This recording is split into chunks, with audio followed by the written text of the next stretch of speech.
பர்கூர் ஒன்றியத்தில் அதிமுக சார்பில் புதிய உறுப்பினர்களுக்கு அடையாள அட்டையை மாநிலங்களவை உறுப்பினர் டாக்டர் மு. தம்பிதுரை வழங்கினார்.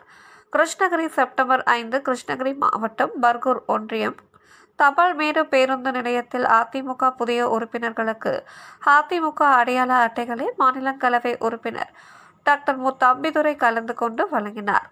நிகழ்ச்சியில் முன்னாள் சட்டமன்ற உறுப்பினர் சி. வி. ராஜேந்திரன், ஒன்றிய கழக செயலாளர் ஜெயபால், மாவட்ட மாணவரணி வெற்றிச்செல்வன், முன்னாள் மாவட்ட செயலாளர் கோ. ரவிச்சந்திரன், மாவட்ட வர்த்தக அணி செயலாளர் தூயமணி, அதிமுக பிரமுகர் முரளி, கிளை செயலாளர் செல்வராஜ், கே. என். முருகன் உள்பட ஏராளமான நிர்வாகிகள் உடன் இருந்தனர்.